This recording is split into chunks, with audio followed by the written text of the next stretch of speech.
I was asked to give a witness as to why I'm Byzantine Catholic.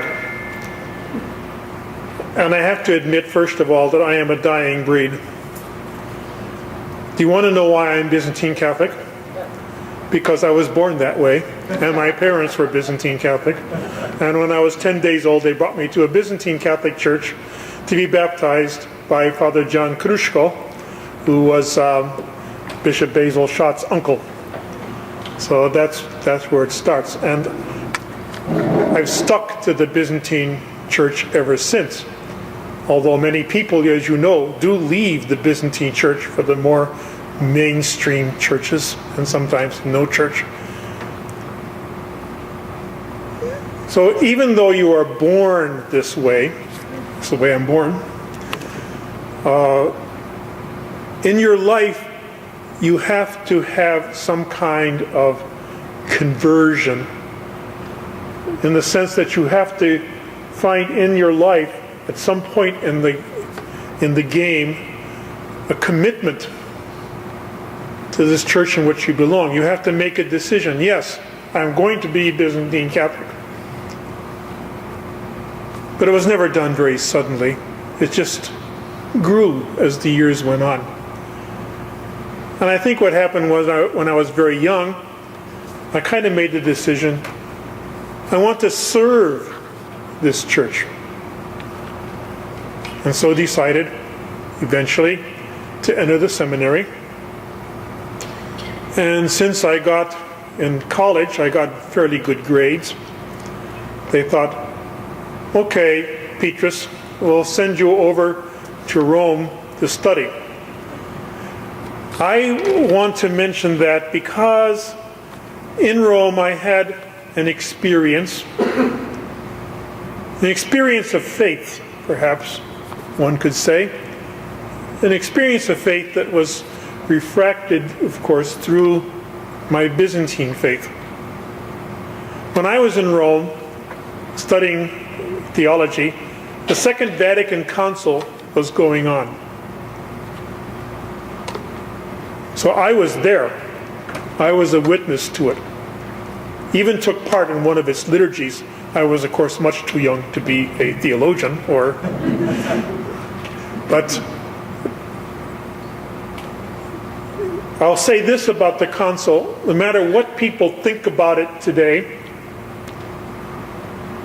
when the council was going on, and this is my witness, you felt the presence of the Holy Spirit. The Holy Spirit was working in the church. You could almost hear him. You could almost see him if you could see the Holy Spirit. You could see people's lives being changed. Everyone remarked on that experience. This council was indeed a work of the Holy Spirit. I had one experience in particular. I already was at the stage of a deacon, and it was in December of 1965 when the council ended. So I went to St. Peter's Square, and all of the 2,000 bishops of the church were processing into the basilica for the solemn closing liturgy. And at that time I felt that the Holy Spirit spoke directly to me. I don't tell this story very much. But I was watching the bishops going in. The Spirit said, "David, do you see how beautiful this is?" And then the Spirit said, "It will all depend on how we work it out." And that, of course, is the story since then. How indeed have we worked out the council? The council told us Byzantine Christians one thing very clearly. The Spirit could not have spoken more clearly to us than in these words: return to your traditions. Return to your traditions. No one can deny that. And I think that since the council ended 40-some years ago, we've made a lot of progress. We have returned to so many of our traditions. Although sometimes I feel we've been sidetracked a little bit by the haberdashery and the bling of being Byzantine Christians. We have to come through to the very core, the very meaning of it. And what is that? St. Maximus the Confessor was said to be the first real Byzantine Christian theologian. And he was the theologian of deification. And I think if our Byzantine church is anything, it is this: God made us. Everything that we are, everything that we have, is because God has created it. He has made it so. It is God who came to us when we fell into sin. He came. He took the initiative. He sent his Son, suffer and die on the cross, to confront evil in his very being,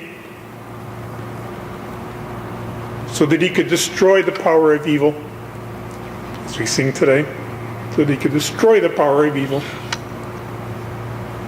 and that he could bring us life and resurrection. God always takes the initiative.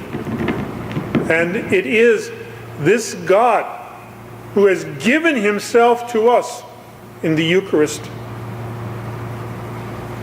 in the Divine Liturgy. This is important because our Byzantine church is so much in love with the Divine Liturgy, because this is God who gives himself to us. The Byzantine message is a message of deification. It is God who brings us to salvation. It is God who sanctifies us. It is God who deifies us. This is why it's so important. I think that in the years since then, I'll say this: what we need especially now is a renewed theology of Holy Communion, of what Holy Communion really means, of how indeed through communion we are brought in union with God. In the 1990s, I believe this also very strongly. Our church made a strong and courageous decision.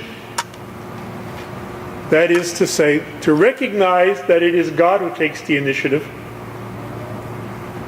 and that in fact, anyone who is baptized, from the littlest baby up, of course, receives Holy Communion, because it is God who gives himself to us. It's not our work. We don't merit it.